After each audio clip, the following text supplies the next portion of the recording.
Assalamualaikum warahmatullahi wabarakatuh. Baik teman-teman, PKN hari ini kita akan membahas tentang peristiwa pembelaan yang digaungi oleh Bung Tomo.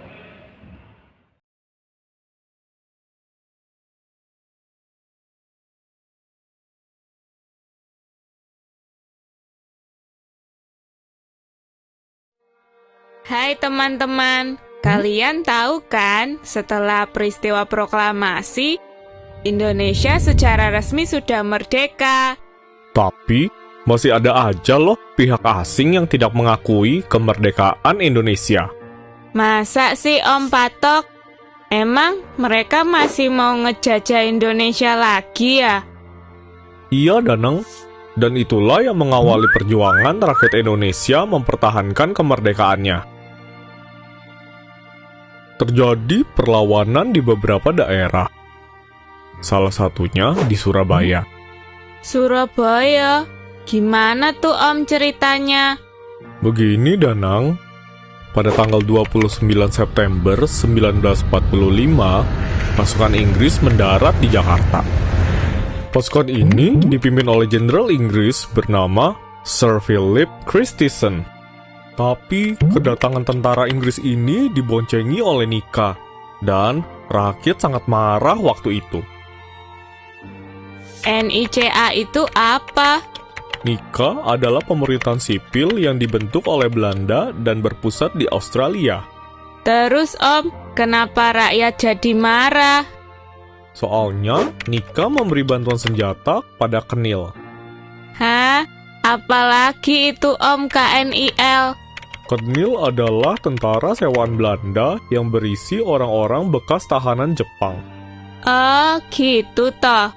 Lalu, Di lain kesempatan, yaitu pada tanggal 25 Oktober 1945, pasukan Inggris lain mendarat di Surabaya. Kali ini, pasukan dipimpin oleh Brigadir Jenderal Albertine Walter Southern Malaby. Wakil pemerintahan Republik Indonesia dan sang jenderal mengadakan pertemuan dan sepakat untuk saling menjaga keamanan. Jadi, pasukan Inggris diberi wewenang untuk menyerang tentara Jepang dan juga membebaskan tawanan perang. Ternyata Inggris mengingkari janjinya. Serangan pertama dari tentara Inggris dipimpin oleh Kapten Shaw dan mereka menyerang penjara Kalisosok pada tanggal 26 Oktober.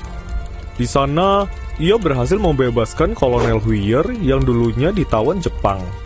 Keesokan harinya, tanggal 27 Oktober, tentara Inggris menguasai pangkalan udara Tanjung Perak, kantor pos besar, dan gedung Bank Internatio. Pihak Inggris menyebarkan pamflet berisi perintah agar rakyat Surabaya dan Jawa Timur menyerahkan senjata-senjata yang dirampas dari tentara Jepang. walah, tega banget ya. Tapi aku yakin rakyat Indonesia pasti nggak nyerah gitu aja. Ya kan, Om? Bener banget itu. Makanya dari tanggal 27 sampai 29 Oktober terjadi pertempuran hebat loh antara pasukan Inggris dan rakyat Surabaya. Tempat-tempat yang tadinya dikuasai Inggris akhirnya direbut lagi sama rakyat. Jadi, Inggris udah kalah dong, Om. Hampir kalah, Danang. Inggris kan termasuk salah satu negara sekutu. Jadi, pihak Inggris minta bantuan ke komandan sekutu agar bisa menghubungi Presiden Soekarno. Baru deh habis itu, Presiden Soekarno bersama Muhammad Hatta dan Menteri Penerangan yaitu Amir Syarifuddin mengadakan perundingan dengan Brigjen Malaby. Lalu, keputusannya apa, Om? Tanggal 30 Oktober, Inggris dan Indonesia sepakat untuk menghentikan pertempuran. Tapi, tiba-tiba di hari yang sama jam 5 sore terjadi lagi pertempuran di gedung Bank Internatio. Dalam pertempuran itu, akhirnya Brigjen Malaby terbunuh. Aduh, kejadian itu pasti bikin pasukan Inggris kaget. Iya, Danang. Dan karena peristiwa itu, pada tanggal 9 November, Inggris mengeluarkan ultimatum atau peringatan dengan ancaman. Isi ultimatumnya begini. Semua pemimpin dan para pemuda Indonesia harus menyerahkan senjatanya di tempat-tempat yang telah ditentukan.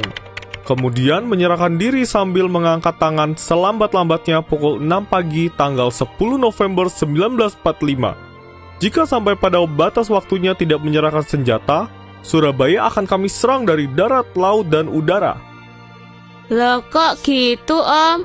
Rakyat kan udah bersusah payah merebut kemerdekaan. Benar itu.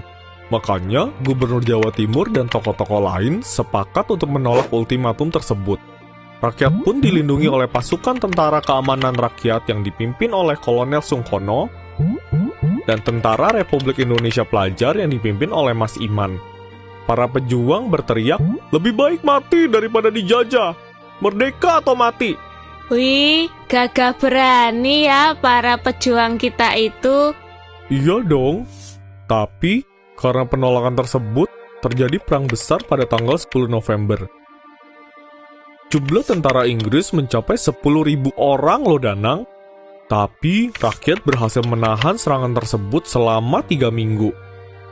Tapi, senjatanya Inggris kan pasti lebih bagus ya Om. Kalau rakyat kita cuma pakai senjata hasil rampasan dan bambu runcing aja. Nah, makanya itu Danang, pasukan Indonesia akhirnya terdesak.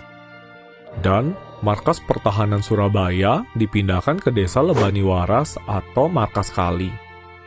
Walaupun gitu, kepahlawanan rakyat Surabaya masih kita peringati setiap tanggal 10 November sebagai Hari Pahlawan.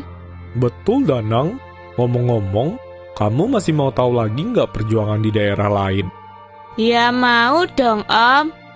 Kita bahas di video berikutnya ya. Wow, yuk dalam channel 456 sekarang